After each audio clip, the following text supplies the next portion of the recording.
लेकिन जब हम यूनिफॉर्म सिविल कोड बोलते हैं तो आशय ये होता है कि पूरे देश का एक ही समान नागरिक कानून हो, सिविल कोड पूरे देश का सेम हो।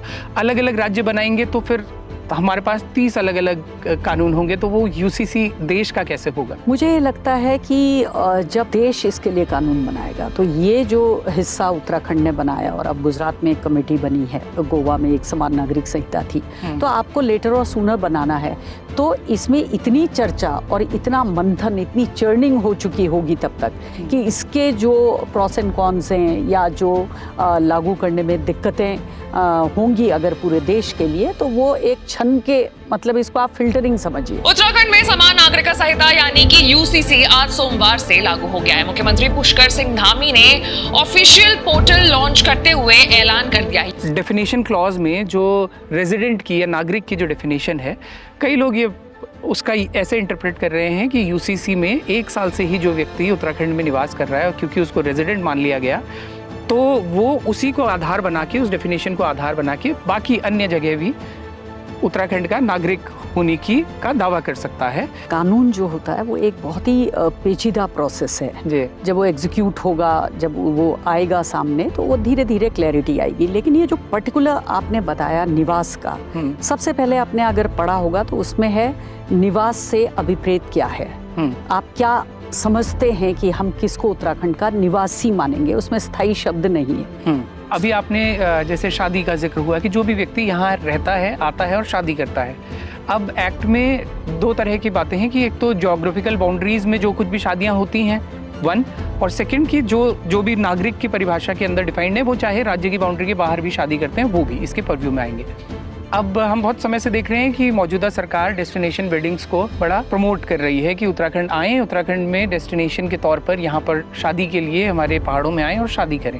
क्या वो शादियाँ जो सिर्फ डेस्टिनेशन वेडिंग के लिए यहाँ आएंगे, भौगोलिक रूप से यहाँ शादी करेंगे, क्या वो लोग भी यूसीसी के परव्यू में आएंगे? फिर नहीं, वो लोग क्योंकि वो बाहर से आ रहे हैं, डेस्टिनेशन मैरिज कर रहे हैं, अगर वो पंजीकरण कराते हैं तो उनका पंजीकरण कोई इनवैलिड नहीं है, क्योंकि पंजीकरण को हमने प्रोत्साहित किया है इसमें। डेस्टिनेशन मैरिज एक तरीके से प्रमोशन ऑफ लोकेशंस है, प्रमोशन ऑफ जोग्राफिकल लोकेशंस है, तो वो उनका जो डेस्टिनेशन मैरिज है उनका कहीं ना कहीं रिकॉर्ड, उनकी कहीं ना कहीं बुकिंग, उनका कहीं ना कहीं रीज़न कहीं ना कहीं डॉक्यूमेंटेड है। शेड्यूल्ड ट्राइब्स जो हैं उनको बाहर रख दिया गया, इसकी परव्यू में नहीं शामिल किया गया। और ये क्या उसी तरह का कदम नहीं है जो कदम केंद्र सरकार पिछले लगातार इतने समय से उठाने से बच रही थी, या आज से पहले जो सरकारें रही वो यूसीसी इसीलिए नहीं लेके आ पाई क्योंकि अपीजमेंट की जो पॉलिटिक्स है वो होती थी? जो हमारा आर्टिकल 342 है उसमें शेड्यूल्ड ट्राइब्स के लिए एक बहुत ही स्पेशल स्टेटस है कि उनकी जो कल्चरल परंपराएं हैं, और क्योंकि संविधान में उसकी व्यवस्था की गई है, उनके प्रोटेक्शन की व्यवस्था की गई है। संविधान में तो आर्टिकल 25 की भी है। उत्तराखंड में यूसीसी लागू हो चुका है और यूसीसी लागू होने के बाद उसका विरोध भी देखने को मिल रहा है। अब एक सवाल मैम जिसके अराउंड नेशनल लेवल पे सबसे ज्यादा चर्चा हो रही है यूसीसी का, वो लिव इन का सवाल है। जब हम जन संवाद कार्यक्रमों में गए और बातचीत में हमने लोगों से बात की तो बहुत सारे विषय आए, और उन विषय में एक लिव इन रिलेशनशिप का विषय आया जिसमें ये लोगों की मांग थी कि इसको पनिशेबल एक्ट किया जाए। जो रजिस्ट्रेशन अनिवार्य हो गया लिव इन का, एक लाइन में अगर आपसे पूछूं कि यूसीसी का ये नया प्रोविजन लिव इन से रिलेटेड जो है, ये उत्तराखंड में लिव इन को प्रमोट करता है या डिमोटिवेट करता है? तो अगर ये एक एनार्किक तरीका है रहने का मेरी नज़र में, और आप रह रहे हैं कि आपको कोई रिस्पॉन्सिबिलिटी बेयर ही ना करनी पड़े, आप उस तरीके से रह रहे हैं, तो निश्चित रूप से यूसीसी के प्रावधान लिव इन रिलेशनशिप को हतोत्साहित करें।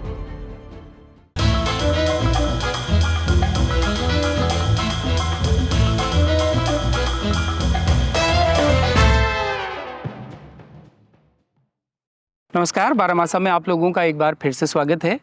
जैसा कि हमने आपसे प्रॉमिस किया था कि जल्द ही यूसीसी यानी कि समान नागरिक संहिता पर हम एक विस्तृत कार्यक्रम लेकर आएंगे, तो आज हमारे साथ हैं प्रोफेसर सुरेखा डंगवाल। मैम, आपका बहुत बहुत स्वागत Baramasa. Thank you so much sir. Ma'am Doon university की वीसी हैं और साथ में जो ड्राफ्टिंग कमेटी है यूसीसी उत्तराखंड के लिए जो समान नागरिक संहिता बनी है, उसके ड्राफ्टिंग कमेटी की मेंबर रही हैं।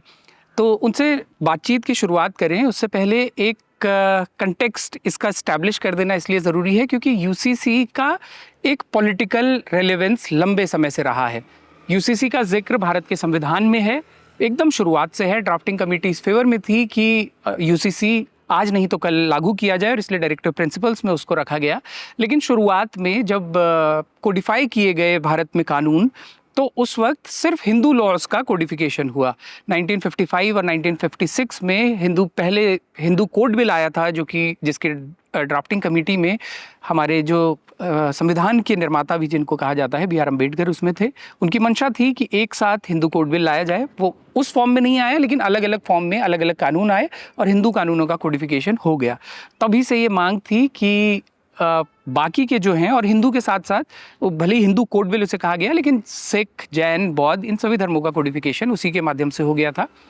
मुस्लिम कम्युनिटी के जो पर्सनल लॉज थे उनका कोडिफिकेशन नहीं हो पाया था। यही एक कारण भी है कि बहुत लंबे समय से भारतीय जनता पार्टी के जो 3 मुख्य प्रॉमिसेस रहे हैं उसमें यूसीसी हमेशा से पिछले कई दशकों से शामिल रहा है। उसमें एक आर्टिकल 370 एब्रोगेशन था कश्मीर का, जो कि पूरा हो चुका है। राम मंदिर का एक मुद्दा था और तीसरा मुद्दा समान नागरिक संहिता का था। ये पॉलिटिकल कंटेक्स्ट इसका मैंने आपको बताया। तो मैम अब हम मेरिट्स पे बात करते हैं। सबसे पहले तो एक सवाल ये कि जैसा मैंने अभी इस इंट्रोडक्शन में कहा कि ये एक केंद्रीय इशू रहा है हमेशा से। जब से भी हमने समान नागरिक संहिता की बात पढ़ी, समझी, देखी, यही माना गया कि इसको राष्ट्रीय स्तर पर लागू किया जाए। लेकिन अब ये सिर्फ एक राज्य के स्तर पर सबसे पहले इसको लाया गया। कल की डेट पे यदि केंद्र कोई केंद्रीय कानून लाता है तो क्या ये पूरी प्रोसीडिंग एक तरह से उसमें नहीं चली जाएगी, ओवरलैप करेगा क्योंकि केंद्रीय कानून यदि आया? राहुल, मुझे ये लगता है कि जब हम इस पे ड्राफ्टिंग कमेटी बनी और हम इस पे कानून बनाने की दिशा में बढ़े और हमारी मीटिंग शुरू हुई, तो ये विषय संवर्ती सूचिका है जी। और ये तय किया गया कि जो कमेटी बनाई गई है वो भी सोच समझ के बनाई गई है। और एक लिटिगेशन सुप्रीम कोर्ट में आई थी कि स्टेट्स को आप अलग अलग कानून ना बनाने दें और ये केवल सेंट्रल गवर्नमेंट बना सकती है, और उसको सुप्रीम कोर्ट ने खारिज कर दिया था और कहा था कि राज्य को इसमें कानून बनाने का अधिकार है जी। तो उसके बाद से कमेटी ने अपना काम शुरू किया था और मुझे लगता है कि राज्य अपना कानून बना सकते हैं। जहाँ तक कि व्यक्तिगत मामलों में कानून बनाने की दिशा में एक ये बहुत बड़ा कदम था। तो इस कदम की जो लीगैलिटी है वो इस्टेब्लिश होने के बाद वी स्टार्टेड आवर वर्क जी। वैसे मेरा सवाल मैम ये था कि लीगैलिटी तो चलिए वो अनडाउटेड है क्योंकि सुप्रीम कोर्ट ने उसको एस्टैब्लिश कर दिया है। जैसा कि आपने बताया भी कॉन्करेंट लिस्ट का सवाल है तो राइट तो है, लेकिन जब हम यूनिफॉर्म सिविल कोड बोलते हैं तो आशय ये होता है कि पूरे देश का एक ही समान कानून हो, समान नागरिक कानून हो, सिविल कोड पूरे देश का सेम हो। अलग अलग राज्य बनाएंगे तो फिर हमारे पास 30 अलग अलग कानून होंगे, तो वो यूसीसी देश का कैसे होगा? मुझे ये लगता है कि जब देश इसके लिए कानून बनाएगा तो ये जो हिस्सा उत्तराखंड ने बनाया और अब गुजरात में एक कमेटी बनी है, इससे पहले बहुत पहले से गोवा में एक समान नागरिक संहिता थी, तो इसको भी इतने विशाल देश में आप समझिए कि हम लोग इस पे चर्चा कर रहे हैं। और जब ये यूनिफॉर्म होके एक देश के लिए कानून बनेगा, जो मुझे लगता है कि भविष्य में ये आवश्यकता है 21वीं शताब्दी की, और आप एक बड़े वर्ग को, विशेषकर महिलाओं को, इससे डिप्राइव नहीं कर सकते, तो आपको लेटर और सूनर बनाना है। तो इसमें इतनी चर्चा और इतना मंथन, इतनी चर्निंग हो चुकी होगी तब तक कि इसके जो प्रॉस एंड कॉन्स हैं या जो लागू करने में दिक्कतें होंगी अगर पूरे देश के लिए, तो वो एक क्षण के, मतलब इसको आप फिल्टरिंग समझिए, ये होता रहेगा। और ये अच्छी बात है कि ज़्यादा लोगों तक पहुंचेगा, ज़्यादा लोग डिस्कशन करेंगे। हर स्टेट में अगर इतना बड़े रूप से जनसंवाद किया गया जैसा कि उत्तराखंड में किया गया, अगर ऐसा ही सारे देश में किया जाएगा या अलग अलग राज्य अपने स्तर पे करेंगे, तो मुझे लगता है कि समान नागरिक संहिता जो बार बार स्टेटमेंट आते हैं कि एक पहले इसमें एक सहमति बन जाए, तो आखिर सहमति बनेगी कैसे? इन्हीं डिस्कशन के बाद कुछ निकल के आएगा। ये एक प्रोसेस, हाँ, मतलब ये बात समझ में आती है कि शायद यही कारण भी रहा कि 70 साल 75 साल बीत गए और कोई भी केंद्रीय सरकार जो थी वो इतनी हिम्मत नहीं कर पाई कि पूरे देश में लागू करे। तो इस फॉर्मेट में शायद वो आगे बढ़ने लगे। अच्छा मैम, कुछ इसके इर्द गिर्द कुछ चीज़ें बहुत कंफ्यूज कर रही हैं लोगों को। उसमें एक तो डेफिनेशन क्लॉज में जो रेजिडेंट की या नागरिक की जो डेफिनेशन है, कई लोग ये उसका ऐसे इंटरप्रेट कर रहे हैं कि यूसीसी में 1 साल से ही जो व्यक्ति उत्तराखंड में निवास कर रहा है और क्योंकि उसको रेजिडेंट मान लिया गया, तो वो उसी को आधार बना के, उस डेफिनेशन को आधार बना के बाकी अन्य जगह भी उत्तराखंड का नागरिक होने का दावा कर सकता है। जबकि दूसरी तरफ उत्तराखंड स्टेट में मूल निवास भू कानून जैसे जब आंदोलन चल रहे हैं, तो उस परिप्रेक्ष्य में देखते हुए ये जो है, तो इसके इर्द गिर्द जो क्लाउड क्रिएट हुआ है, आप पहले इसको थोड़ा क्लैरिफाई कीजिए। देखिए राहुल, कानून जो होता है वो एक बहुत ही पेचीदा प्रोसेस है जी। जब वो एग्जीक्यूट होगा, जब वो आएगा सामने, तो वो धीरे धीरे क्लैरिटी आएगी। लेकिन ये जो पर्टिकुलर आपने बताया निवास का, सबसे पहले आपने अगर पढ़ा होगा तो उसमें है निवास से अभिप्रेत क्या है। आप क्या समझते हैं कि हम किसको उत्तराखंड का निवासी मानेंगे? उसमें स्थायी शब्द नहीं है। निवास जो रेजिडेंट है, जो यहाँ रह रहा है, सिंपल शब्दों में। और आपको भी मालूम है कि उत्तराखंड के कितने लोग दिल्ली में रह रहे हैं और दिल्ली के कितने लोग उत्तराखंड में रह रहे हैं, तो उस निवासी को डिफाइन किया। उसको डिफाइन करने का एक सबसे बड़ा कारण है कि ये जो दिया जा रहा है रजिस्ट्रेशन, और ये जो आपको टर्मिनेशन ऑफ रिलेशनशिप दिया जा रहा है, या जितनी भी उसमें क्लॉजेज हैं, जितने भी प्रोविज़न है, ये प्रोविज़न अगर आप देखें तो ये रिवॉर्ड तो नहीं है।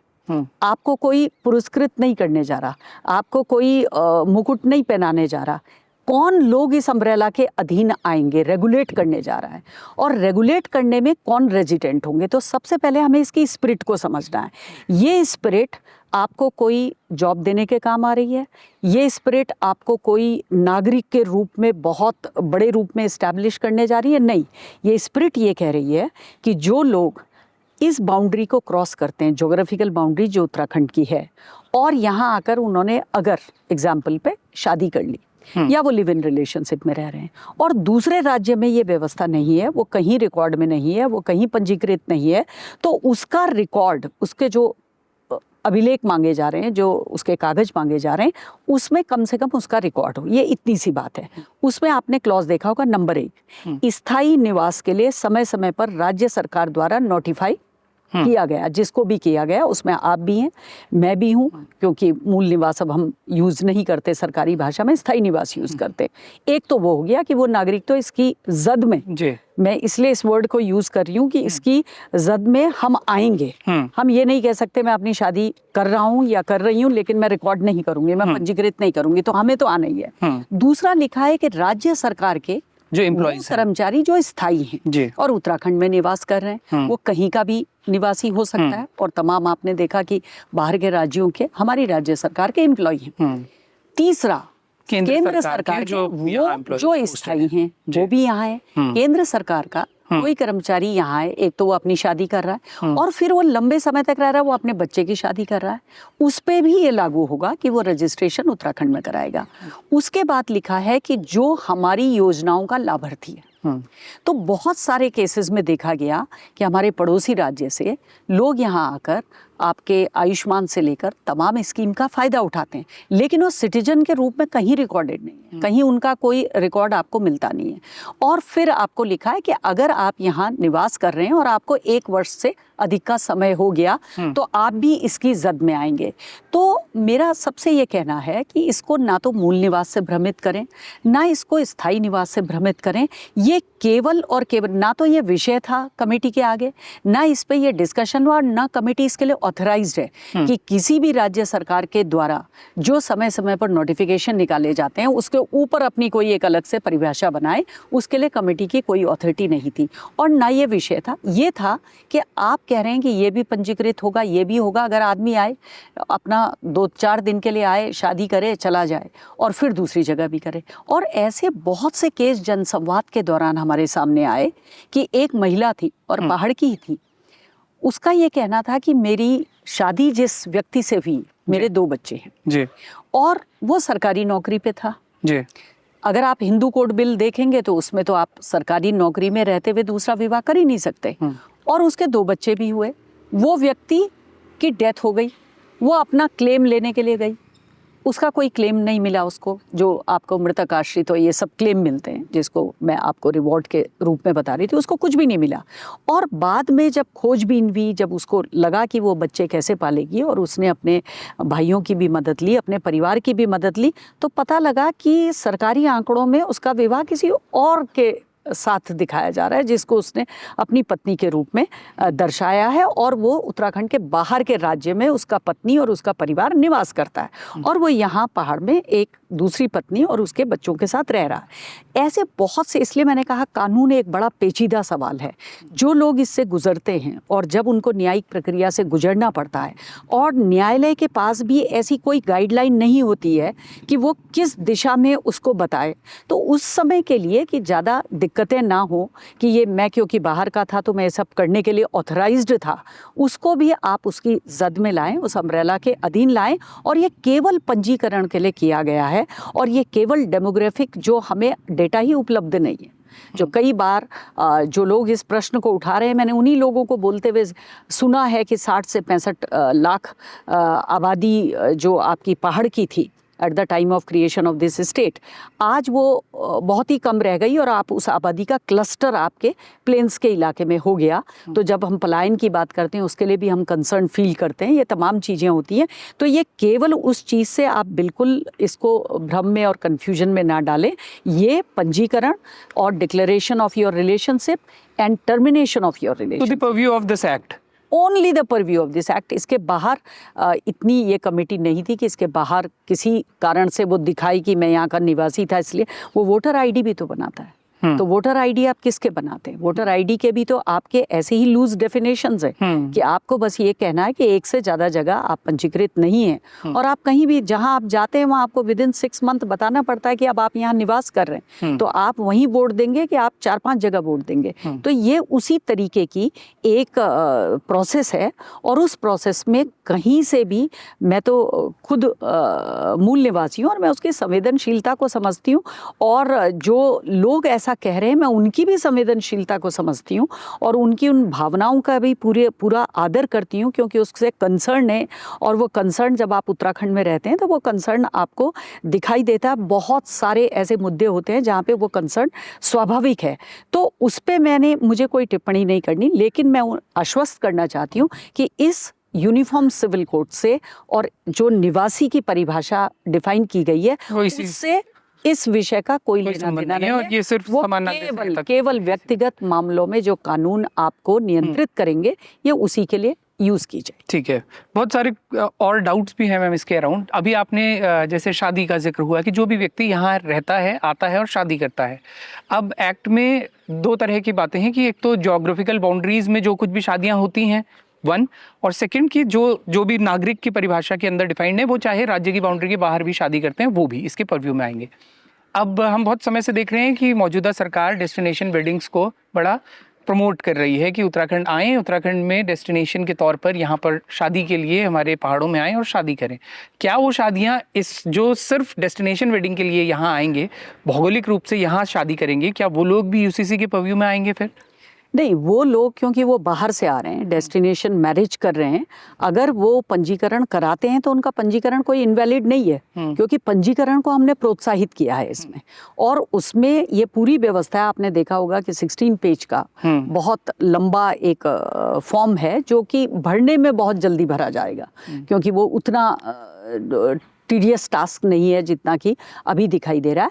और अगर वो करना चाहते हैं तो वो करेंगे, लेकिन आप उनको फोर्स नहीं कर सकते क्योंकि आप उन 5 परिभाषाओं में वो नहीं आ रहे हैं। और डेस्टिनेशन मैरिज एक तरीके से प्रमोशन ऑफ लोकेशंस है, प्रमोशन ऑफ जोग्राफिकल लोकेशंस है, तो वो उनका जो डेस्टिनेशन मैरिज है उनका कहीं ना कहीं रिकॉर्ड, उनकी कहीं ना कहीं बुकिंग, उनका कहीं ना कहीं रीज़न कहीं ना कहीं डॉक्यूमेंटेड है। ओके मैम, एक क्वेश्चन जो इसके अराउंड उठ रहा है वो ये भी है कि शेड्यूल्ड ट्राइब्स जो हैं उनको बाहर रख दिया गया, इसकी परव्यू में नहीं शामिल किया गया, और ये क्या उसी तरह का कदम नहीं है जो कदम केंद्र सरकार पिछले लगातार इतने समय से उठाने से बच रही थी, या आज से पहले जो सरकारें रही वो यूसीसी इसीलिए नहीं लेके आ पाई क्योंकि अपीजमेंट की जो पॉलिटिक्स है वो होती थी, उसी वजह से जो कम्युनल माइनॉरिटीज़ हैं उन पर कभी उनके लॉज को कोडिफाई नहीं किया गया। इसी तरह से यहाँ जो जातीय अल्पसंख्यक हैं वही पॉलिटिकल रीजनिंग उसके पीछे फिर सवाल उठ रहे हैं कि वो एक उसी तरह का अपीजमेंट है जो पिछली पार्टीज़ एक कम्युनिटी के लिए या एक रिलीजन के लिए करती थी, और आज की जो गवर्नमेंट्स हैं वो एक पर्टिकुलर कम्युनिटी के लिए कर रही है। ये जो राहुल उनके संविधान में इस पे विचार किया गया, कमेटी के अंदर इसको लाया गया और कमेटी ने जब अपने डायलॉग शुरू किए तो आपने देखा होगा माणा गांव से शुरू हुए थे और मुंजी नाबी तक कमेटी गई और जितने भी हमारे शेड्यूल ट्राइब्स के एरियाज़ थे उनसे बातचीत की, उनको जानने की कोशिश की। और उससे पहले कमेटी का ये भी फोकस था कि जो हमारा आर्टिकल 342 है उसमें शेड्यूल ट्राइब्स के लिए एक बहुत ही स्पेशल स्टेटस है कि उनकी जो कल्चरल परंपराएं हैं, और वो हमने बातचीत में भी पता लगा, बहुत ही स्पेशल तरीके की परंपराएं हैं। और क्योंकि संविधान में उसकी व्यवस्था की गई है, उनके प्रोटेक्शन की व्यवस्था की गई है। संविधान में तो आर्टिकल 25 की भी है और वो उसमें किया गया है कि इसको करना है प्रोवाइडेड कि आप आर्टिकल 25 में देखिए, मेरी जो व्यक्तिगत, देखिए एक तो हैं कल्चरल परंपराएं, वो एक कम्युनिटी की, स्पेशली ट्राइब्स की बिल्कुल हटके हैं, और एक है कि आप कल्चरल ना होके रिलीजियस परंपराओं को धार्मिक आधार पर उससे एक पर्टिकुलर जेंडर को उससे एक्सप्लॉइट होता है। तो वो उस आधार पे उसको लिया गया और यहाँ पर ये सोचा गया, समझा गया, डिस्कशन किया गया और इसको इसलिए अलग रखा कमेटी ने। और पूरी कमेटी का इसमें एक ही अभिप्राय था कि क्योंकि ये एक स्पेशल स्टेटस, स्पेशल क्लॉज के अंतर्गत है, तो इसको फिलहाल ना छेड़ा जाए। और मुझे लगता है कि आने वाला कभी ना कभी ये समय होगा, क्योंकि ये कम्युनिटी की ओर से ही ये वो इतनी प्रोग्रेसिव कम्युनिटी, अगर मैं उत्तराखंड के रेफरेंस में कहूँ तो उत्तराखंड का जो ट्राइबल समाज है, अगर आप कहें कि जनसंवाद जो कार्यक्रम थे और जो बातचीत का हमारा सिलसिला चला था, तो बहुत ही प्रोग्रेसिव समाज उत्तराखंड का है। और ट्राइबल हो या कोई और समाज जो पहाड़ में रहता है, वो इस यूसीसी को जल्दी समझ रहा था, बजाय एक अनफॉर्चुनेट पार्ट था जो हमारा प्लेन का एरिया था, वहाँ लोग इसको उस रूप में नहीं ले रहे थे कि ये कितना इम्पोर्टेंट है। और पहाड़ में अपनी एडवाइस भी उनको थी, अपने बच्चों के कंसर्न भी उनको थे, और बहुत सारी ऐसी चीज़ें थी जो इनिशियली हम नहीं सोच पा रहे थे। और जनसंवाद के बाद हमें लगा कि एक बड़े लेवल पर इस पर विचार करने की आवश्यकता है, और ट्राइबल का विशेषकर इसको 342 के कारण ही अलग रखा। पर मैम, जैसे बाईगैमी है, हम देखते हैं उत्तराखंड में कुछ ट्राइब्स हैं जहाँ पर जो पॉलीएंड्री प्रैक्टिस करती हैं, तो वहाँ पर वही सवाल जो हम रिलीजन के कंटेक्स्ट में कहते हैं कि वुमेन राइट्स को अगर प्रोटेक्ट किया जाना है तो वो ट्राइब की जो वुमेन्स हैं उनके राइट भी उतने ही इम्पॉर्टेंट हैं। और जैसा आप बता भी रही हैं कि वो रिसेप्टिव थे, अच्छे से समझ रहे थे और एक्सेप्टेंस थी ट्राइब में, और प्रोग्रेसिव भी माना जाता है, क्योंकि हम देखते हैं कि 5 ही ट्राइब्स हैं उत्तराखंड में, और उनमें से जो जिन जगहों का आपने जिक्र किया, उन जगह की जो ट्राइब्स हैं वो बहुत अच्छी पोजीशंस में भी हैं, बहुत अच्छे गवर्नमेंट सर्वेंट्स वहाँ उस ट्राइब के लोग हैं। तो फिर उसको एक साथ सारी ट्राइब्स को भी इसमें शामिल क्यों नहीं कर लिया गया? क्योंकि ट्राइबल महिला के राइट्स की भी हमें नहीं लगता कि उतनी ही चिंता होनी चाहिए जितनी मुस्लिम महिलाओं के राइट्स की होती है। राहुल, ट्राइबल की जो यूथ है ना, यंग जनरेशन, वो इस बात से चिंतित भी थी और चिंतित भी दिखी कि उनके यहाँ पॉलीगैमी और पॉलीएंड्री लगभग शून्य है, और वो आज से नहीं है। Over more than 25 to 30 years they shared with us, जो सीनियर जनरेशन थी और जो उनके बच्चे थे। और उनकी एक बात जो मैं, क्योंकि ये प्लेटफॉर्म है और हम सब उत्तराखंड के लोग हैं और हमको इस बात को दूसरे से भी शेयर करना चाहिए कि वो इस बात से शेड्यूल ट्राइब्स, स्पेशली यूथ जो बाहर पढ़ने चला गया या जो यहाँ भी है, वो इस बात से आहत रहता है कि जब भी हमारी बात होती है ट्राइब्स की, तो हमें पॉलीगैमी और पॉलीएंड्री से ही हमें बातचीत की जाती है, जबकि ये हमारे यहाँ लगभग शून्य है। इस 5 में भी कुछ ऐसी ट्राइब्स हैं जो ये कहती हैं कि ना पुराने काल से और ना इस काल में हमारे यहाँ ये कोई प्रथा नहीं थी, और जहाँ हमें लगता है ये प्रथा थी उसका यूथ इससे बिल्कुल डिस्कनेक्ट है और वो अपने को डिस्कनेक्ट करना चाहता है। इसलिए मैंने कहा कि एक समय ज़रूर आएगा, आने वाले दिनों में वो टाइम लेगा, और और किस तरीके से, क्योंकि संविधान का पूरा एक प्रोसेस है, उसमें संशोधन का प्रोसेस है। और मुझे लगता है कि जो भी ट्राइबल, क्योंकि हमने तो अपना ही ट्राइब से क्लोजली बात की, इसलिए we don't know about other states की वहाँ पे क्या स्टेटस है, लेकिन कभी ये समय आएगा कि जब हम उनके बारे में भी इसी तरीके से बात करेंगे। लेकिन मैं आई एम वेरी हैप्पी कि दे आर वेरी प्रोग्रेसिव, और उनके जो कल्चरल जो परंपराएं हैं वो इतनी खूबसूरत हैं। जो हम शादी ब्याह में इतना आप देखते हैं, स्पेशली नॉर्थ इंडिया में, जो इतना एक्सपेंसिव एक अफेयर कर दिया है मैरिज को, कि आपकी पूरे जीवन की कमाई आप 2 दिन में ख़त्म कर देते हैं। वहाँ उन्होंने प्रकृति से अपने को कनेक्ट करते हुए अपनी शादी ब्याह को प्रकृति पूजा से ओरिएंट करके इतना क्लोजली एसोसिएट किया। और खुशी इस बात की है कि जो उनका पढ़ा लिखा यूथ है, जो अच्छी सर्विसेज में है, वो अपनी उन परंपराओं को नहीं छोड़ना चाहता। और इसके लिए वो थोड़ा सा अनॉयंस उनके अंदर दिखती है कि we should not be identified by these practices because we stop practising it. और उनको अपने बहुत सालों से इस प्रैक्टिस के बारे में उन्होंने नहीं सुना। तो जहाँ तक आपने ये कहा, तो जो महिलाएं भी हमें मिली, स्पेशली गुंजी और नाबी में, तो वहाँ तो आप देखिए हमारे पुलिस पोजीशन में भी इतनी बड़ी महिलाएं गुंजी गांव से हैं, विमला गुंजियाल हैं, और भी लोग हैं वहाँ। तो महिलाओं की प्रोग्रेस का मैं तो कम से कम यहाँ बैठ के अनुमान नहीं लगा सकती। और आपका भी मैंने देखा कि आप भी उस इलाके में गए थे, और जिस तरीके से वो अपने छोटे छोटे रिजॉर्ट्स चला रहे हैं, और जैसे उनको इस बात की भी चिंता रहती है कि जब वो पिथौरागढ़ आ जाते हैं तो उनकी जो पढ़ाई लिखाई का ये 6 मंथ वाला डिस्टर्बेंस होता है, उसके लिए वो वरीड थे। उनको लगता था कि जब हम यहाँ रह सकते हैं, क्या ऐसा रह सकता है हम पूरे साल यहाँ रहें। उनके दूसरे ही इशू थे, और वो अपने को ज़्यादा से ज़्यादा पढ़ाई के लिए चिंतित, मुझे वो समाज ज़्यादा लगा।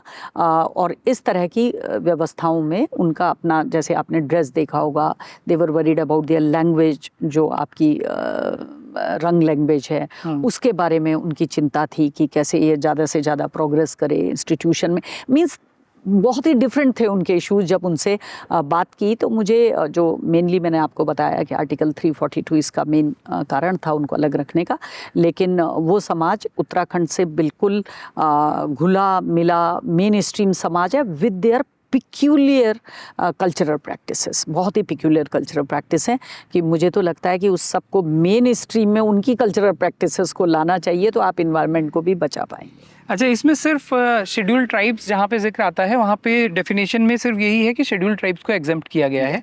तो शेड्यूल्ड ट्राइब्स ऑफ उत्तराखंड ही सिर्फ एग्जेम्प्टेड है, या every scheduled tribe is scheduled tribe of Uttarakhand? अच्छा, वो स्पेसिफाइड है कि जो 5 ट्राइब्स हैं सिर्फ उन्हीं को एग्जेम्पशन मिलेगा। अच्छा, अब एक सवाल मैम, जिसके अराउंड नेशनल लेवल पे सबसे ज़्यादा चर्चा हो रही है यूसीसी का, वो लिव इन का सवाल है कि उससे जुड़े हुए बहुत सारे इश्यूज हैं उसके अराउंड। तो सबसे पहले तो आप यही बताइए कि ये आया कहाँ से जब आप लोग ड्राफ्ट कर रहे थे, क्योंकि हम लोग ने इतने साल से यूसीसी पर बहस तो होती है, लेकिन कभी नहीं सुना था कि लिव इन पर भी यूसीसी के ड्राफ्ट में कुछ बातें कभी होंगी। तो ये पहले तो ये आया कहाँ से, फिर हम इसके अराउंड जो चीज़ें हैं उस पर आगे बात करेंगे। ये बड़ा इंटरेस्टिंग है राहुल ये सवाल, और इसको मैं आपसे शेयर भी करना चाहती हूँ कि जब कमेटी अपने इनिशियल समय में बात कर रही थी इसके ऊपर, क्योंकि मैंने आपको बताया कि समवर्ती सूची का जो नंबर 5, उन्हीं के ऊपर हम बात कर रहे थे, व्यक्तिगत मामलों को जो कंट्रोल कर रहे हैं कि आपकी विरासत का क्या होगा, उत्तराधिकार का क्या होगा, गोद लेने का क्या होगा, और विवाह तलाक, इनके ऊपर बात कर रहे थे। और इसके ऊपर ना तो कमेटी को आइडिया था, और मैं आपको कहूँ कि अगर आप कमेटी की भी एवरेज एज लगाएंगे तो मेरी एज और मुझसे छोटे मनु गौड़, तो कमेटी की एज भी एक बहुत ही बड़ी एज के लोग इसमें थे। तो शायद हम लोगों के लिए विषय इतना इम्पोर्टेंट था भी नहीं, क्योंकि हम इसका एक्सपीरियंस हमें नहीं था, और मुझे इसका एक हल्का ज्ञान इसलिए था being teaching in the institutions, एक टीचर के नाते, क्योंकि हम युवाओं के साथ रहते हैं, तो इसलिए वो हल्का, वो भी बहुत ऐसा नहीं था कि वो इस तरीके का है, बहुत ही हल्का बस सुना था कि ये एक तरीका है आज के युवाओं का साथ रहने का। उसके बाद जब हम जन संवाद कार्यक्रमों में गए, और बातचीत में हमने लोगों से बात की तो बहुत सारे विषय आए और उन विषय में एक लिव इन रिलेशनशिप का विषय आया जिसमें ये लोगों की मांग थी कि इसको पनिशेबल एक्ट किया जाए और युवाओं को इसमें आजकल युवा बिना मर्जी मतलब बिना हमें पूछे ये क्या ये रिकमेंडेशंस थी लोगों की? रिकमेंडेशन में चर्चा कि आप कुछ कर सकते हैं क्या। तो कुछ जनसंवाद कार्यक्रम तक क्योंकि हमारा फोकस था ही नहीं इसमें, तो उस समय तक तो हमने इसकी ओर उतना ध्यान नहीं दिया। फिर कॉलेजेस में हमने बहुत बड़े जनसंवाद कार्यक्रम किए, पीजी कॉलेजेस में किए, तो धीरे धीरे लगा कि ये एक रिकरिंग सा इशू है अन्य इश्यूज़ के साथ जो लगातार आ रहा है। इसके बारे में जैसे तलाक का एक इशू था कि हमें बहुत परेशानी होती है, महिलाओं ने कहा कि हम कोर्ट के चक्कर मार मार के थक जाते हैं और दूसरी ओर से कोई रिस्पांस नहीं आता, या कई महिलाओं ने कहा कि क्योंकि पति को दूसरी शादी करने की जल्दी होती है तो वो हम पे दबाव डालते हैं कि आप तलाक, तो आप प्रोसीजरल इसको क्या कर रहे हैं। अब जो लोग उस कानूनी प्रक्रिया से गुजरते हैं उनको मालूम रहता है कि अगर हम इसमें थोड़ा भी उनकी मदद कर पाए तो हमको करनी चाहिए। और बहुत सारे बच्चों के इश्यूज़ थे कि बच्चों की जो उनकी कस्टडी है तो वो कैसे की जाए, परेशान किया जाता है, बच्चे को ले जाया जाता है फिर वापस नहीं किया जाता है, सारे इश्यूज़ थे। लेकिन ये इशू जब एक दो संवाद करने के बाद आने लगा और बातचीत होने लगी कि इसमें क्या आप अवेयर हैं इस इशू से, फिर आगे के संवाद कार्यक्रमों में इस इशू पे चर्चा होने लगी।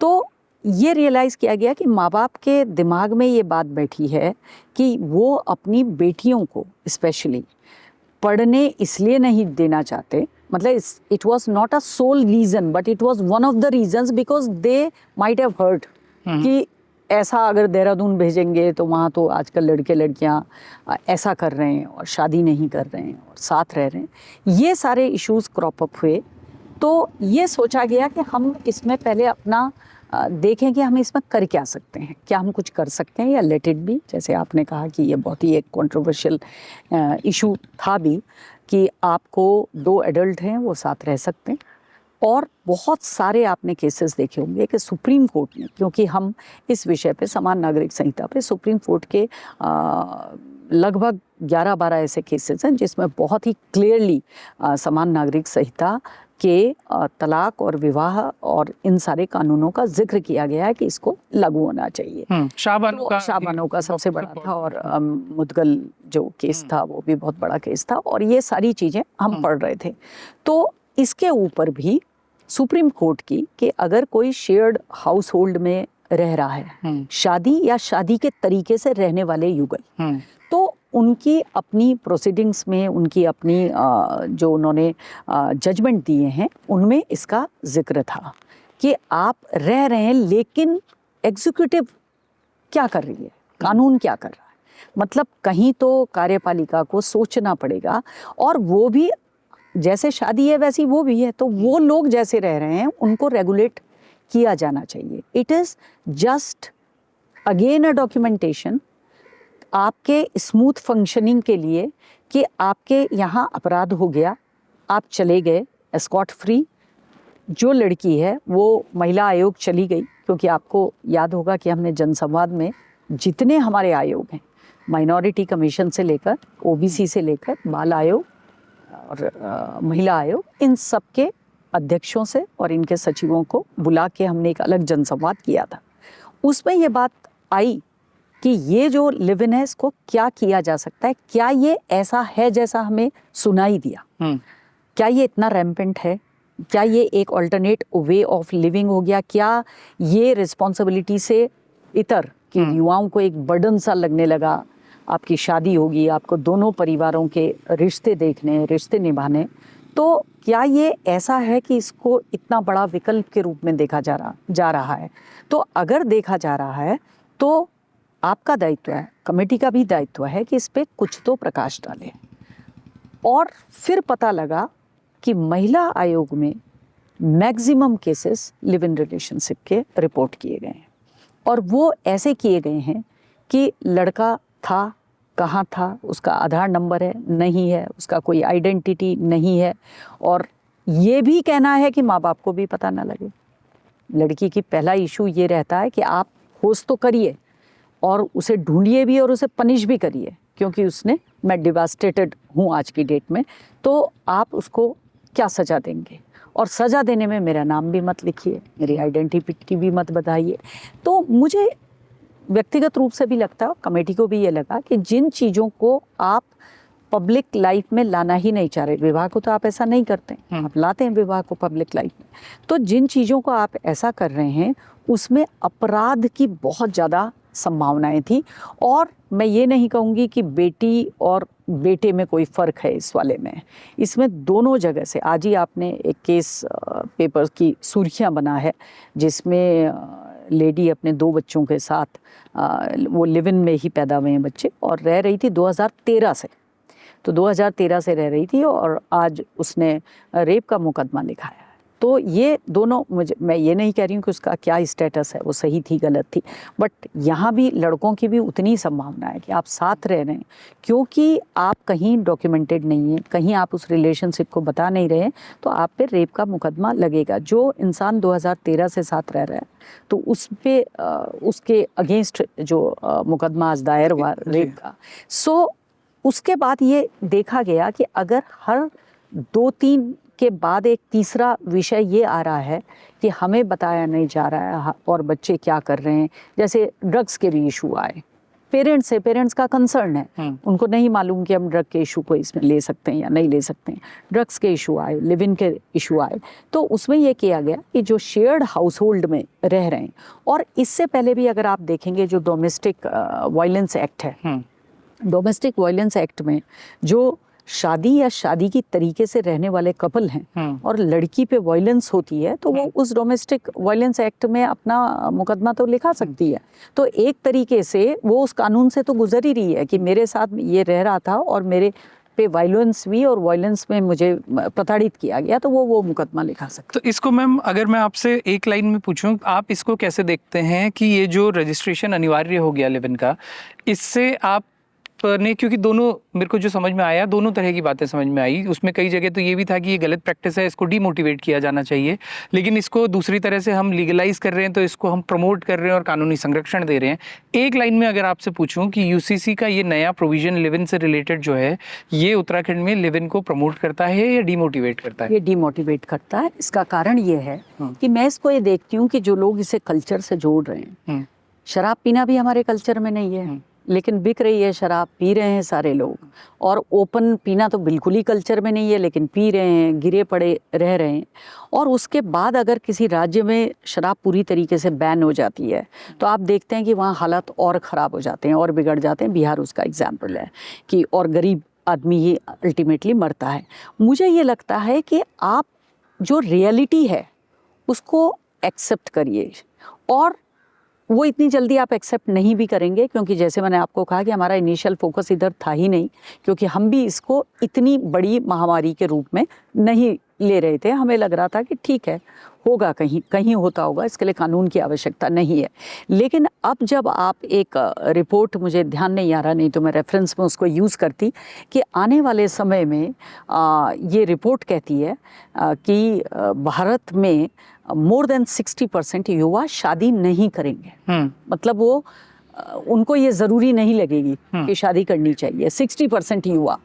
तो अगर आप ये इस समय इस रियलिटी से आप ये कहते हैं कि ये प्रमोट करेगा, ये डिमोटिवेट करेगा, ये पूरी तरह से डिमोटिवेट इसलिए करेगा कि जो बुजुर्ग लोग या हम जैसे लोग इस पे कभी चर्चा करते हैं, तो हमें लगता है कि नई पीढ़ी रिस्पॉन्सिबिलिटी नहीं लेना चाहती, और वो एक ग्रस्त एक बहुत बड़ी रिस्पॉन्सिबिलिटी होता है, इसलिए नहीं लेना चाहती।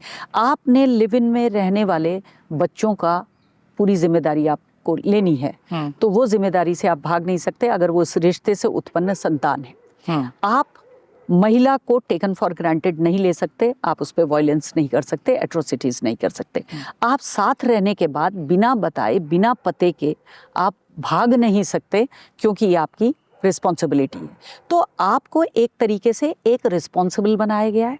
माइनर केसेस में पेरेंट्स पे सूचना जाएगी पेरेंट्स को इन्फॉर्म किया जाए। माइनर केसेस मतलब 21 से कम के, 21 से कम के केसेस में, और अगर 21 से कम के केसेस में सूचना जा रही है, पेरेंट्स को जा रही है, तो जो पेरेंट्स आपका पालन पोषण करते हैं, और भरण पोषण एक्ट में, मेंटेनेंस एक्ट में आपका राइट है कि आपके माँ बाप को, आपको 25 साल तक आप ले सकते हैं उनसे पैसा। अगर वो क्लेम करते हैं कि मैं नहीं दूंगा, तो आप उनके अगेंस्ट जा सकते हैं। तो जिन माँ बाप को आपने इस ड्यूटी में बांधा है, उन माँ बाप का संतान के ऊपर ये राइट नहीं, इतना राइट तो है कि उनको इन्फॉर्मेशन हो। कल की डेट में सीधे फ्रिज में कटे मिले तो उससे पहले मतलब उन्हें कुछ तो पता हो कि हो क्या रहा है, कहाँ अपराध हो गया, कहाँ वायलेंस हो गई। उनकी सुरक्षा की उनकी भी जिम्मेदारी। और मैम ये इस पे एक बड़ा सवाल इसलिए भी उठ रहा है, इसको कहा जा रहा है कि ये स्टेट का इंटरफेरेंस बहुत ज़्यादा प्राइवेट लाइफ में है, moral policing, state directly state moral policing इसके थ्रू कर रहा है। ये एक तरह से वैसे ही है कि आज से कुछ साल पहले तक एडल्ट्री एक पनिशेबल ऑफेंस था, कम से कम मेल्स के लिए तो था, और अब सुप्रीम कोर्ट ने एडल्ट्री को ऑफेंस से हटा दिया है, उसको रिपील कर दिया गया, ख़त्म कर दिया गया है। अब ये क्यों इसको ऐसे ना देखा जाए कि ठीक है, एक राज्य ये कह रहा है कि ठीक है एडल्ट्री कोई ऑफेंस भले ही नहीं हो, लेकिन कोई भी एडल्ट्री में इन्वॉल्व हो रहा है तो वो रजिस्ट्रेशन करवाए या ये बता दे कि हम एडल्ट्री में इन्वॉल्व हैं। इसको ऐसे ही क्यों ना देखा जाए? मॉरल पुलिसिंग नहीं है, मुझे ये लगता है, क्योंकि कानून और न्यायालय, इसमें अभी आपने राजस्थान का केस भी पढ़ा होगा, उन्होंने उत्तराखंड को रेफरेंस में डाला भी है अपने डिसीजन में कि मैंने कहा आपको हे वायर सा आप डिसीजन दे रहे हैं, सब माना मुझे ही डिसीजन देना है, मैं क्या डिसीजन दूं कि उसको कुछ पता नहीं, इसको कुछ पता नहीं, हम रह रहे थे, क्यों रह रहे थे, कॉन्ट्रैक्ट था, क्या था, कुछ पता नहीं। ये मॉरल पुलिसिंग इसलिए नहीं है राहुल कि एक तो ये पोर्टल में आपने अपनी सूचना देनी है, सूचना का पूरी जिम्मेदारी राज्य सरकार की है कि वो डबल प्रोटेक्टेड आपका डेटा है, और उसको कोई और देख भी नहीं रहा है, आप उसको सीधे एसडीएम लेवल के अधिकारी को दे रहे हैं। कहीं पुलिस तो है ही नहीं, तो मॉरल पुलिसिंग भी नहीं है इसमें, पुलिस का कहीं कोई इन्वॉल्वमेंट नहीं है। इस बात का पूरा ध्यान रखा गया, क्योंकि समाज में अगर ये ज़्यादा है तो अगर आप पुलिस को सौंप देंगे तो ये एक अलग तरीके की एनार्की की ओर बढ़ जाता है यूसीसी। ये पूरी तरीके से स्ट्रक्चर्ड है, पूरी तरीके से व्यवस्थित है, और कहीं किसी के अधिकारों के इन्वॉल्वमेंट या उसको हनन करने का भी इसमें सवाल नहीं है, बल्कि उल्टा है कि अगर आपके दिमाग में कोई क्राइम चल रहा है तो आप वो क्राइम नहीं कर पाएंगे। अच्छा, अगर आप रिस्पॉन्सिबिलिटी से भाग रहे हैं, आप लिव इन में नहीं रह पाएंगे। अगर किसी ने लिव इन रजिस्टर नहीं किया तो क्या प्रोविजन है? उसका प्रोविजन है, उसके अगर कोई और शिकायत भी देखिए पोर्टल में करनी है। और एक और बात है, शिकायतकर्ता को भी रिस्पॉन्सिबल बनाया गया। ये नहीं आप पोर्टल में रात दिन ये दो साथ रह रहे हैं, ये दो साथ रह रहे हैं, ये सब करते रहें। शिकायतकर्ता की रिस्पॉन्सिबिलिटी है कि अगर उसकी शिकायत सही नहीं पाई गई, या उसने कहा कि ये रह रहे हैं और इन्होंने रजिस्ट्रेशन नहीं कराया, अगर उसकी नहीं पाई गई तो उसको पेनल्टी भी इसमें दी गई है, और उसको यूसीसी की शिकायतों से डिबार भी किया गया है। क्योंकि एक हैबिट में आ जाता है ना कि एक बार शिकायत की, कोई बात नहीं, ये वाली शिकायत मेरी गलत निकल गई, अब मैं दूसरे के पीछे पड़ जाऊं, मैं दूसरी शिकायत करूं। इसमें शिकायतकर्ता को भी एक रिस्पॉन्सिबल, क्योंकि नागरिकों के व्यक्तिगत अधिकारों का सवाल है, व्यक्तिगत कानूनों का सवाल है, उनके व्यक्तिगत मामलों को नियंत्रण करने का सवाल है, तो उसमें वो व्यक्ति भी नागरिक है जो शिकायत कर रहा है। तो शिकायत करने वाले को भी देखना है कि वो झूठी शिकायत ना करे। मैम, इससे जो मैं बोल रहा हूँ कि पुलिसिंग जो बढ़ेगी, इससे जो समझ में आता है कि बच्चों को या ऐसे लोगों को जो अनमैरिड कपल्स हैं उनको हैरास करने का एक तरीका ओपन अप हो जाएगा। वो इसलिए कि फॉर एग्जांपल दिल्ली में मैं बहुत सालों तक जॉब करता रहा, और लाजपत नगर और इसके आसपास के जो एरिया जहाँ पे यूथ बहुत है, जो वो वाला यूथ जो नई नई नौकरियों के लिए दिल्ली जाता है, तो वहाँ पे हमने बहुत ज़्यादा ऐसा देखा है कि 3 लड़के 4 लड़के मिलके एक फ्लैट ले लेते हैं, एक 4 BHK ले लेते हैं, एक 5 BHK ले लेते हैं। उसमें लड़कियां अलग भी रह रही हैं, लड़के अलग भी रह रहे हैं, लेकिन अगर उन्हीं में से कोई ये कंप्लेंट करता है कि नहीं, ये देखिए एक ही घर में 3 लड़के या 2 लड़कियां साथ में रह रहे हैं, इस तरह के हाउस होल्ड में हैं, तो इस तरह की सैकड़ों कंप्लेंट्स की गुंजाइशें खुल जाएंगी। उसमें लोग पर्सनल ग्रज में वो कर सकते हैं, कोई किसी के पर्सनली आपस में अच्छे नहीं बन रहे हैं उसमें कर सकते हैं। यूनिवर्सिटी में ही पढ़ने वाले बच्चे, हो सकता है कुछ बच्चे ऐसे हों जो एक ही जगह, एक ही घर, एक ही परिवार, एक जगह से आते हों, और सबने मिलके एक 4 कमरे का एक इंडिपेंडेंट घर किराए पे ले लिया हो, जिसमें कुछ लड़के हों कुछ लड़कियां हों। उस तरह के लोगों की कंप्लेंट्स ये बढ़ जाएंगी, और उसको फिर पुलिस उनको हैरास करेगी, उनको फोन करके बोलेगी कि आप अब अभी आपके घर पे बताएं कि आप लोग कैसे पुलिस रह तक रहे हैं। कहाँ मामला पहुंच रहा है? ये पुलिस तक नहीं पहुंच रहा मामला। इसमें पुलिस की एक तरह से नगण्य भूमिका है फिलहाल। उनका जो एक तो जो शेयर्ड रह रहे हैं, जो आप कह रहे हैं कि 3-4 लोग साथ रह रहे हैं और कलेक्टिवली वो पढ़ने जा रहे हैं, अगर ऐसा है, इससे भी मैं अनभिज्ञ हूँ कि लड़के लड़कियाँ एक ही फ्लैट में रहते होंगे collectively, more than 2, not like a couple, क्योंकि उसकी डेफिनेशन ही ये है कि जो अविवाहित हैं लेकिन विवाह की तरह से रह रहे हैं। तो उसकी जो डेफिनेशन है उसमें एक लड़का और एक लड़की एक शेयर्ड हाउस होल्ड में जो रह रहे हैं, और मुझे नहीं लगता कि रिश्तेदारी में या भाई बहन साथ रह रहे हैं और उनमें मॉरल पुलिसिंग होगी। इसकी पूरी व्यवस्था की गई है, इसलिए मैंने आपको कहा कि शिकायत वाला भी बिल्कुल मुंह उठा के शिकायत नहीं करने वाला। इसमें बहुत ही बड़ी रिस्पॉन्सिबिलिटी का काम है कि अगर आपकी शिकायत वो पनिशेबल ऑफेंस है, आपकी शिकायत गलत पाई गई या आप किसी को रजिस्ट्रेशन करने के लिए फोर्स कर रहे हैं, और मुझे ये लगता है कि लोग इसमें रजिस्ट्रेशन करने के लिए प्रोत्साहित होंगे, क्योंकि वो उनके, देखिए जहाँ जब हम लोग अगेन जब डायलॉग भी कर रहे थे और आयोग से बात भी कर रहे थे, इसमें प्रॉब्लम क्या है कि अगर आप, स्पेशली अगर मैं उत्तराखंड के रेफरेंस में कहूँ, देहरादून में आप एक शेयर्ड हाउस होल्ड में हैं, स्पेशली लड़कियों का मामला है, तो वो एक मेरी नज़र में एक वल्नरेबल स्पेस में लड़की आ जाती हैं, क्योंकि बाहर लोगों को पता होता है कि आप साथ रह रहे हैं। तो आपने अब तो थोड़ा सा उन्हें रेगुलेट करने के लिए, उनके कॉन्फिडेंस के लिए कुछ बनाया है, उस समय तो उनका कॉन्फिडेंस भी कुछ नहीं है। तो आपके पास जो आपको ग्रॉसरी बेच रहा है, जो आपके साथ है, वो सब आप लड़की के उस वल्नरेबल स्पेस को एक्सप्लॉइट करते हैं। ऐसे मामले आए हैं कि हमें मालूम है कि तुम्हारा घर वहाँ है, तुम्हारे पेरेंट्स वहाँ रहते हैं, हम उन्हें बता देंगे। जो बहुत सारे लोग बिजनेस किस्म के हैं, जिनको कमरे किराए में देने हैं, वो वल्नरेबल स्पेस का फ़ायदा उठाते हैं और उस तरीके से उनको एक्सप्लॉइट करते हैं। मुझे ये लगता है कि if you are so much daring to live together, daring इसलिए कि उत्तराखंड के कल्चर के हिसाब से, स्टेट के कल्चर के हिसाब से, अगर आप रह रहे हैं साथ, तो आपको पंजीकरण में कोई दिक्कत नहीं होनी चाहिए। ये मेरा अपना मानना है, क्योंकि वो बहुत ही एक सरल सुगम तरीके की चीज़ है और उसको आप कर सकते हैं। ना इसमें मॉरल पुलिसिंग है। मैम इतना सुगम है तो तब तो प्रमोट करेगा, इसका मतलब आपने थोड़ी देर पहले कहा था कि ये डीमोटिवेट करेगा, लेकिन अगर इतना सरल है, इतना आसान है और इतना, ये इसलिए डीमोटिवेट करेगा कि वो एक तरीके से परिवार के इंफॉर्मेशन में भी आएंगे और उनको ये लगेगा कि दे आर रजिस्टर्ड, तो वो अपना किराए लेते हुए भी तो बताएंगे। लेकिन अगर 21 से ऊपर है तब तो परिवार को भी वो पता नहीं किराए लेने में तो बताएंगे, मकान मालिक से बताएंगे कि वी आर रजिस्टर्ड, आप हमें मकान दे दीजिए। तो कहीं ना कहीं वो उसको यूज़ करेंगे अपने उस वल्नरेबल स्पेस को कम करने के लिए, जिसकी मैंने आपको बताया, जहाँ क्राइम होने की बहुत ज़्यादा संभावना होती है, एक्सप्लॉइट होने की बहुत ज़्यादा संभावना होती है। उसके बाद जो संतान के लिए रिस्पॉन्स, डीमोटिवेटिंग केवल इस रूप में है कि we are treating it like कि आपको रिस्पॉन्सिबिलिटी से आप भाग नहीं सकते। तो अगर ये एक एनार्किक तरीका है रहने का मेरी नज़र में, और आप रह रहे हैं कि आपको कोई रिस्पॉन्सिबिलिटी बेयर ही ना करनी पड़े, आप उस तरीके से रह रहे हैं, तो निश्चित रूप से यूसीसी के प्रावधान लिव इन रिलेशनशिप को हतोत्साहित करेंगे। मुझे चलिए अभी 1 साल बाद संभवतः हमारे पास ज़्यादा फैक्ट्स एंड फिगर्स होंगे इस पे ज़्यादा डिटेल में बात करने के लिए।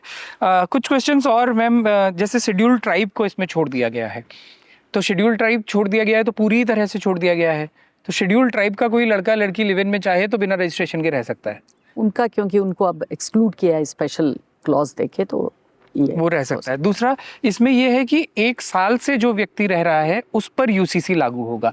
यदि फॉर एग्जाम्पल कोई भी 2 बच्चे जो कि 18 साल से ज़्यादा के हैं, आज ही देहरादून आए हैं या उत्तराखंड आए हैं और लिव इन में रहना शुरू कर देते हैं, अगले 1 साल तक रहते हैं, तो 1 साल तक उन्हें अनिवार्य नहीं होगा अपना रजिस्ट्रेशन करवाना, क्योंकि वो तो अभी उन्हें आए हुए 1 साल भी नहीं हुआ है।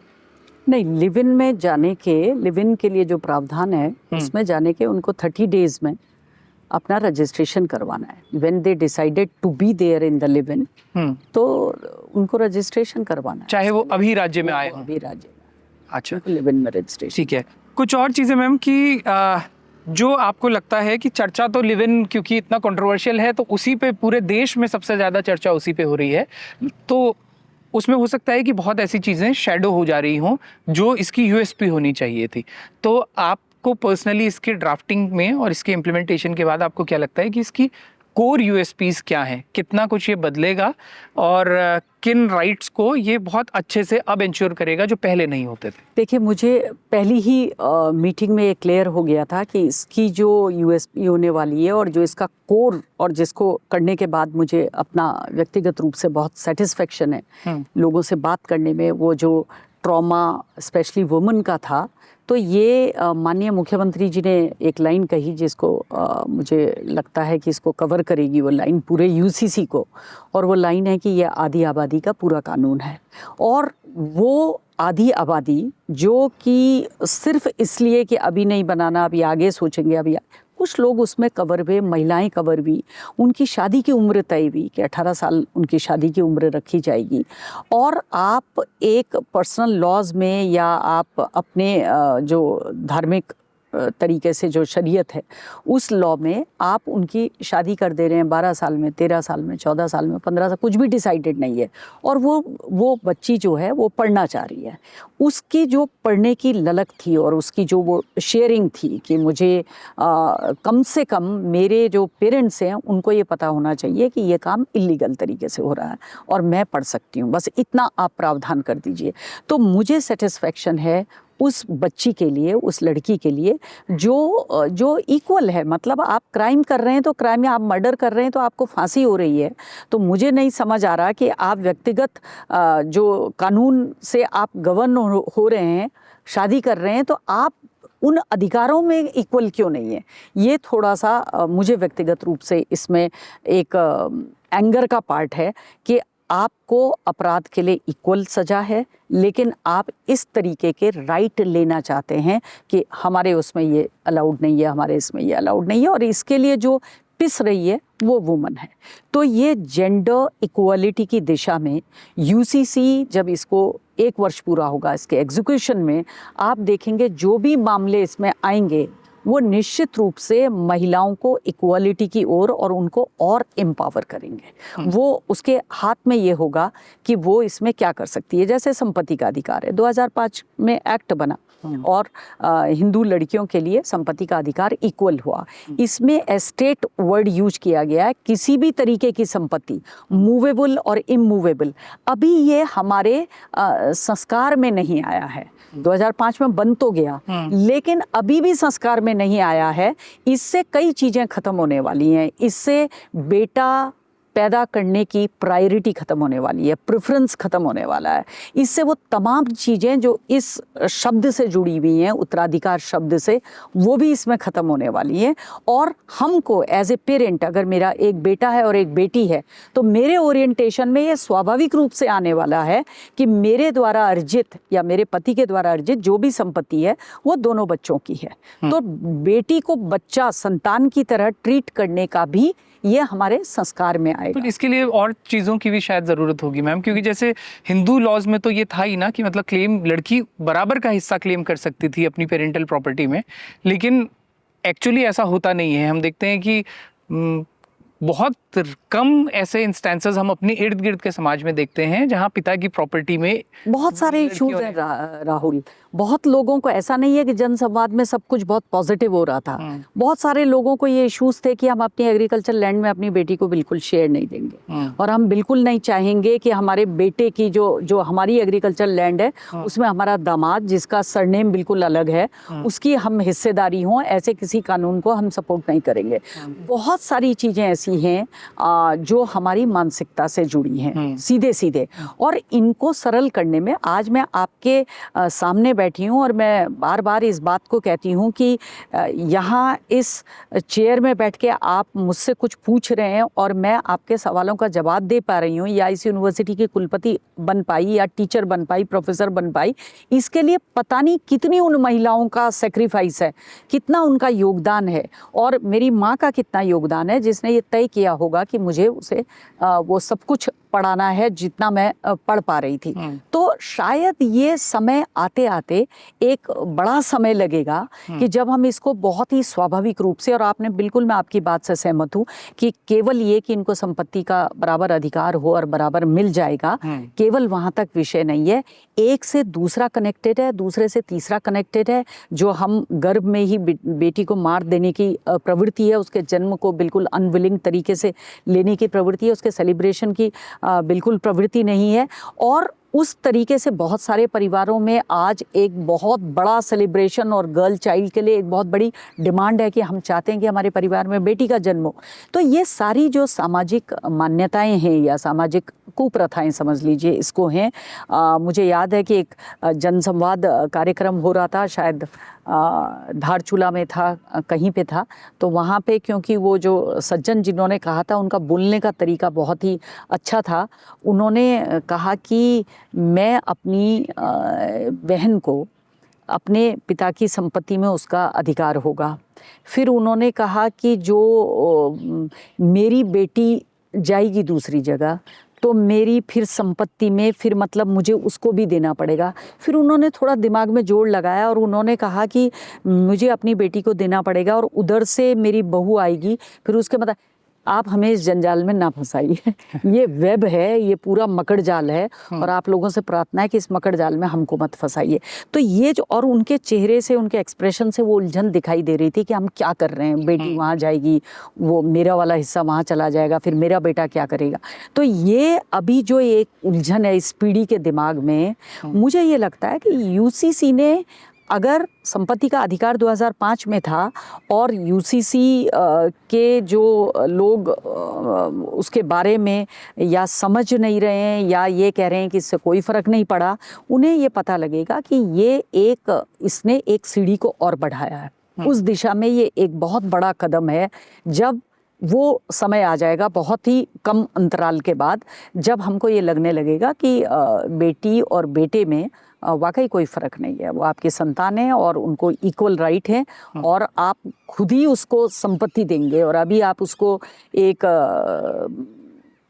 ट्रेडिशन के नाम पे कि वो केवल रक्षाबंधन में आपके घर विज़िट करेगी और आप फिर उसको सोचेंगे कि एक मिठाई का डब्बा दे देंगे और आप उसको जो भी देंगे उसको आप सोचेंगे बहुत कुछ दे रहे हैं। वो ट्रेडिशन में आप रखिए और उससे उसको कोई फ़र्क नहीं पड़ेगा। आप बहुत सारे आप व्हाट्सएप और फेसबुक में देखते हैं कि कौन बेटी है जो अधिकार मांगेगी, वो तो अपने भाई की कुशलता चाहेगी। तो ये सारे जो टैगलाइंस हैं इनका भी अंत होगा और हम ये समझ पाएंगे कि बेटी को पढ़ने का भी पूरा अधिकार है, उसको अपनी शिक्षा कंप्लीट करने का अधिकार है, उसको नौकरी का भी अधिकार है और उसको एक सिटीजन की तरह अपने पेरेंट्स की प्रॉपर्टी का भी अधिकार है। और उनके, हाँ, ये भी मैं आपको बताऊं, मैं क्योंकि पहाड़ में ही जन्म हुआ, पहाड़ में ही पूरा जीवन व्यतीत हुआ, बस पिछले 3-4 साल से मैं देहरादून में हूँ। मुझे याद है अगस्त मुनि कॉलेज की एक बिटिया थी, उसने कहा कि आप इसमें ये प्रावधान करेंगे कि पेरेंट्स को बेटी भी देखेगी। तो ये जब उसका वो इक्वल ड्यूटी होगी और ये नहीं कि उसको केवल संपत्ति में राइट मिल रहा है और फिर पेरेंट्स की देखभाल के लिए वो सोचे कि भाई तो है तो भाई देखेगा। तो ये जो क्रांतिकारी थॉट हैं, ये जो रिस्पॉन्सिबल थॉट हैं एक नागरिक के रूप में, और मेरा अपना अनुभव यूसीसी की कमेटी मेंबर के रूप में, मैं मुख्यमंत्री जी की आभारी हूँ कि उन्होंने इस नाम को दिया और मुझे ये मौका मिला कि हमारी जो पहाड़ के लोग हैं वो इन चीज़ों के लिए कितने सजग हैं और वो इस रिस्पॉन्सिबिलिटी को, इसको वो वहन कर रहे हैं और इसलिए उनको लगता है कि ये सारे प्रावधान, यानी बुज़ुर्गों की भी चिंता करिए, बच्चों की भी चिंता करिए और महिलाओं की भी चिंता करिए। तो जो आपने कहा कि इसकी स्पिरिट क्या है, निश्चित रूप से जेंडर इक्वालिटी की ओर एक कदम बढ़ाया है यूसीसी ने। और जो मानसिकता हम यहाँ पर चर्चा कर रहे हैं कि नेक्स्ट टू इम्पॉसिबल था इवन 2005 संपत्ति एक्ट के बाद, उसके बाद भी ये ऐसा लगता था कि ट्रेडिशन के नाम पे उसको शायद डिप्राइव किया जाएगा और जो कोर्ट में जाएगी जो लड़की, बस वो ही अपनी संपत्ति ले पाएगी, बाकी आप स्वाभाविक रूप से उसको संपत्ति नहीं देंगे। उस चीज़ को, उस टेंडेंसी को और उस आइस ब्रेक ये करने का काम करेगी।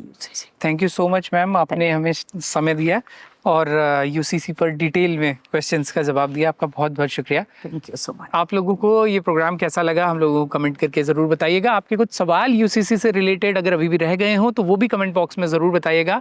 हम कोशिश करेंगे कि डिटेल में एक्सपर्ट से उनके जवाब तलाशें और आप तक उनके जवाब लेकर आएँ। एक बार फिर से बहुत बहुत शुक्रिया। Thank you so much.